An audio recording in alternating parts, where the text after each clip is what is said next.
Hi Jane, thanks for coming in to see us today. I got your note and I wanted to discuss that. My name's Basher, I'm the investigations manager. Got my colleague here with me. Hi James, also one of the investigators here.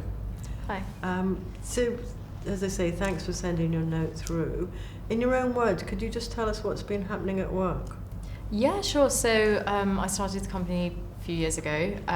When I initially started, I did notice that there was a real laddie kind of culture. There's a lot of men in the office. It's a male-dominated kind of industry, I know that, but the office itself is very male. I did notice that there's a lot of kind of like laddish banter, a lot of kind of sexist jokes around the office, which I kind of thought was to be expected. I'm quite used to that sort of environment.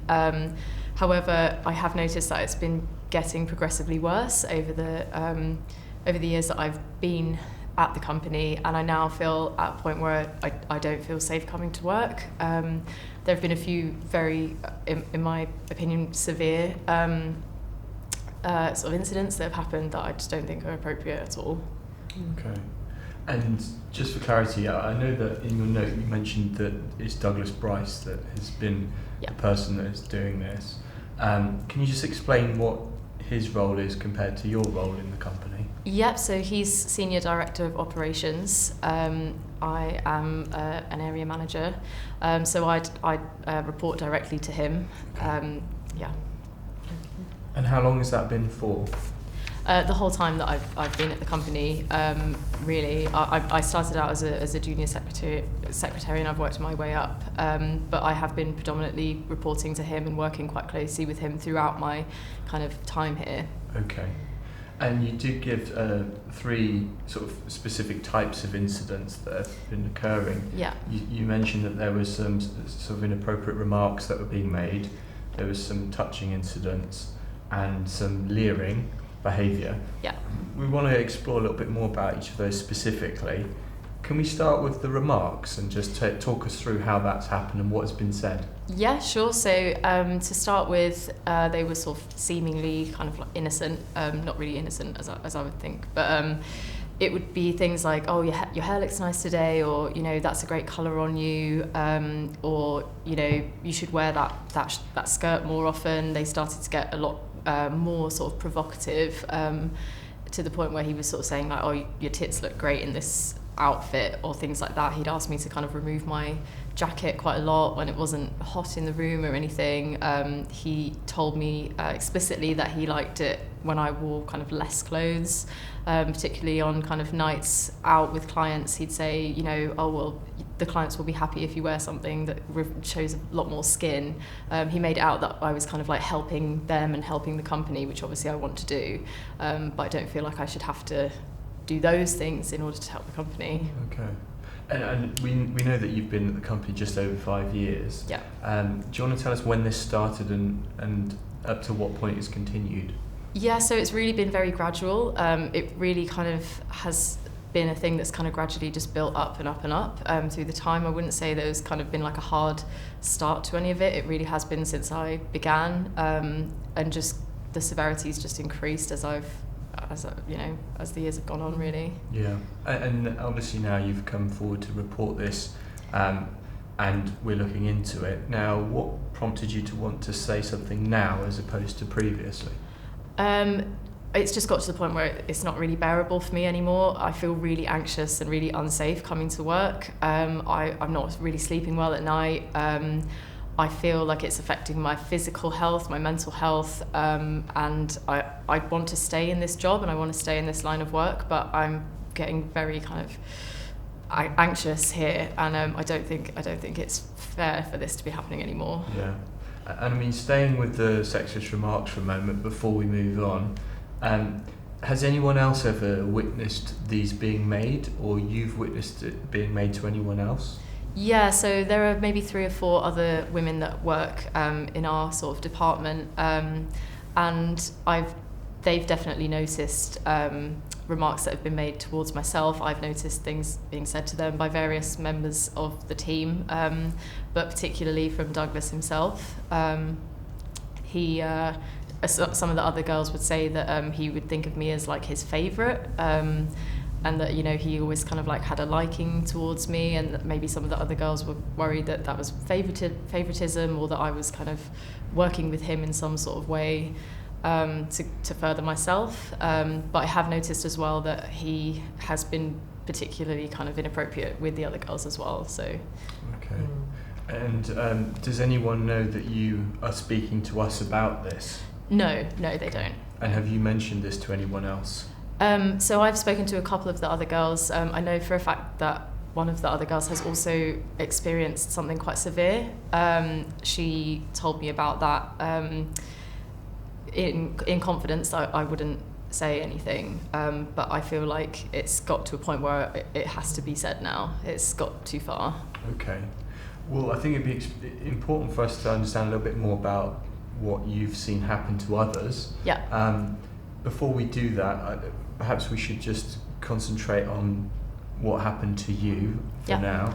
Do you want to tell us about the touching that's been going on? Yeah, of course. So as I said before, it was a gradual kind of increase of severity. So it started off with like, you know, a touching of the hand on like my shoulder. He would kind of leer over my shoulder to look at my computer screen when I was at my desk. There would be times in meetings in front of other people as well where he might put his hand like on my leg, or sort of under the table. I noticed that just, you know, over the weeks, over the years, it would kind of like get further and further up my leg, like up my skirt, even on a few occasions, which is really inappropriate. At sort of events, like he would like touch my bum as well. So it was really just kind of like in private, and sometimes occasionally in front of others in the office as well, as a kind of boasting. It felt quite boastful that he'd be like, you know, putting his hand on my leg or something. And did, in those instances, were there other people in the room when he was doing that? Sometimes, so in front of sort of junior associates in the company that are male, that kind of know him, I think he did it in a sort of like show-off way, like only once or twice in front of clients, but the really severe ones were just the two of us when we were alone. And did you tell him to stop? I did on a few occasions. I felt quite nervous telling him no, because I don't really want to get on his bad side. I don't want to upset him. Like, I know that my job kind of depends on him liking me and doing a good job, and I don't want to lose this job, as I said. But I have told him, I started to tell him in a jokey way, like, oh, like, stop it, you know, I don't like that kind of thing. And as it's kind of got worse, I have tried to be a bit more firm, but I've noticed that he sort of doesn't respond to it in a very good way, and he makes me feel incredibly anxious. He makes me feel like it's my fault and that I should be allowing it to happen. Okay. How does he react when you say no? In various different ways. Sometimes he will laugh at it and make it seem like a really small thing, where he'll be like, oh, you know, it's just because I like you, it's just because I think you're great at your job. Like, he'll twist it and make it like a professional thing. Or occasionally when I've said no in quite a firm way, he can actually get quite sinister, and he can say, like, you know, I'm in control of your career, basically. You know, it's almost like he owns me. You know, or he'll even sometimes try to sort of win me over with money, where he'll say, well, you know, I can give you a big bonus at the end of this year if you're nice to me. He says, if you're friendly with me, you know. Okay. And what do you take that to mean? I think he wants me to basically let him do whatever he wants. I think he kind of enjoys this dynamic where it's like he can get whatever he wants from me, like sexually. Okay. And I think you mentioned about bonus and his control over your end of year financials. Does he have sole discretion over that then? Yes, he does, yeah.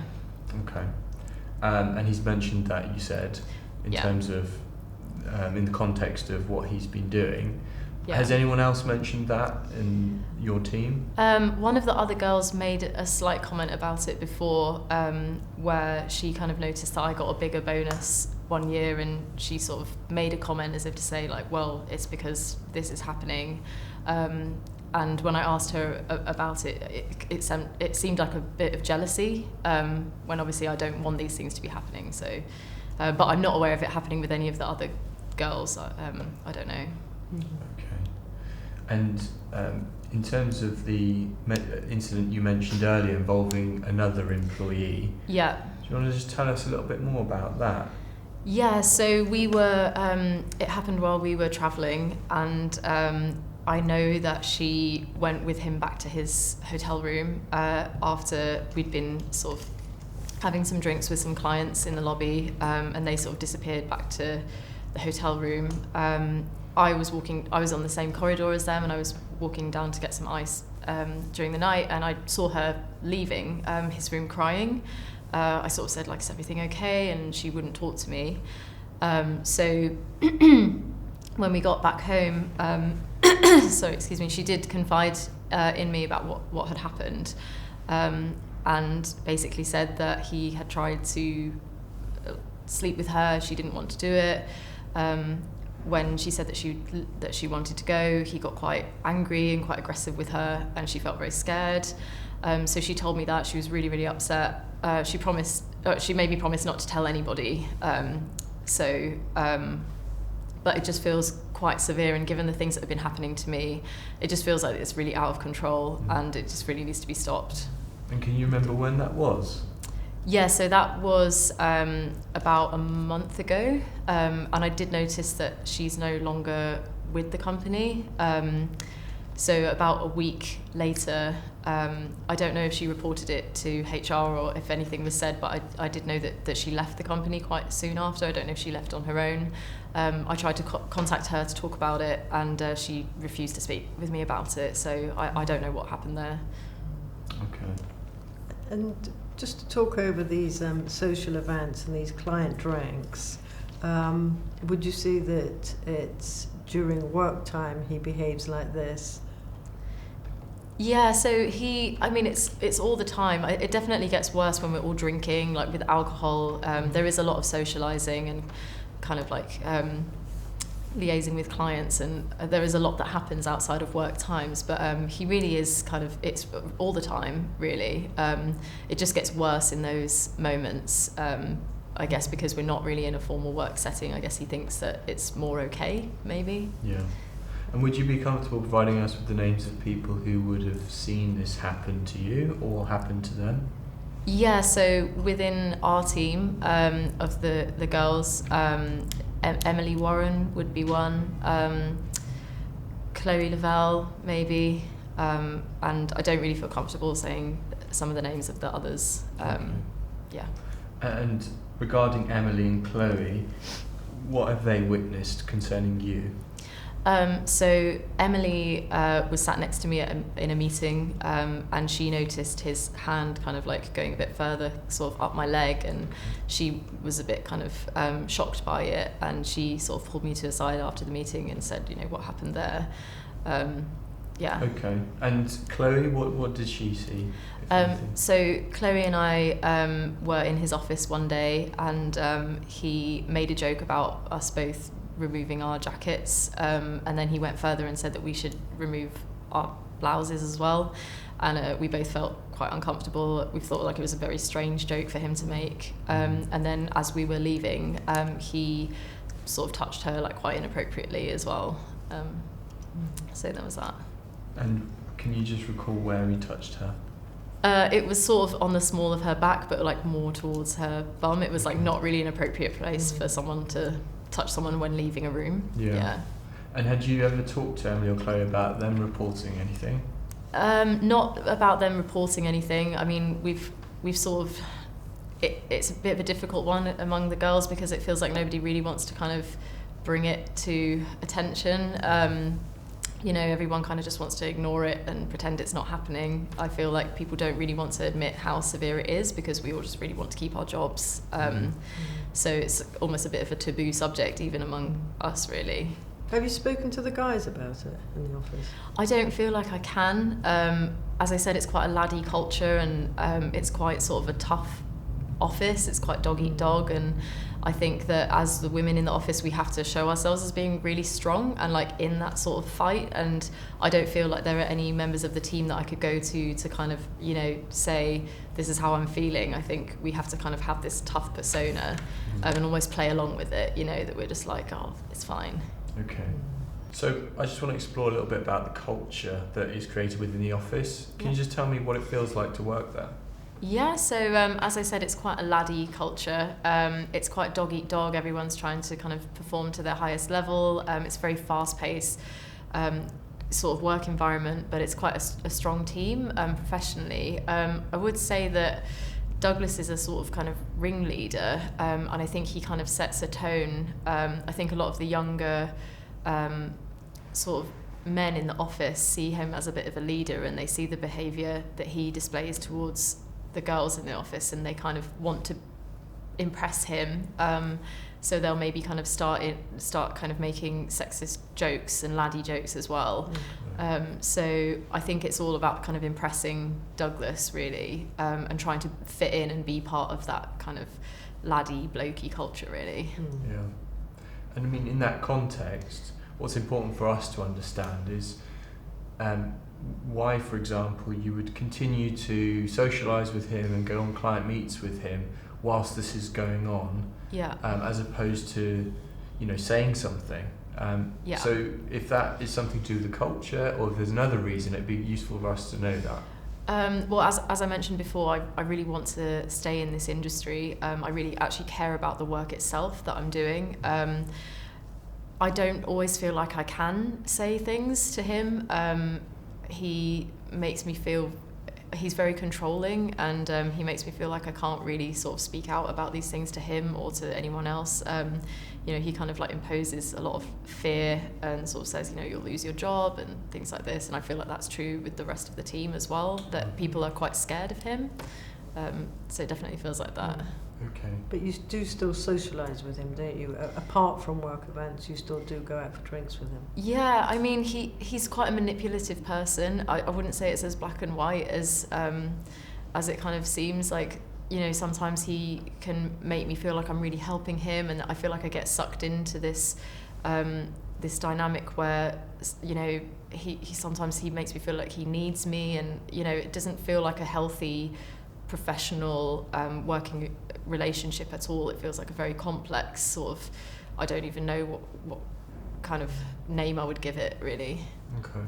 And outside of him as a senior leader in the office, is there anyone else that you feel you could talk to about this, or have spoken to about this? Not to any of the guys in the office. I've spoken to my friends about it outside of the organisation, but within the organisation, I've spoken to a couple of the girls about it, but not in depth about it, because I'm worried about what they might say to other people, or how that might look if they think I'm making it up or something like that. Yeah.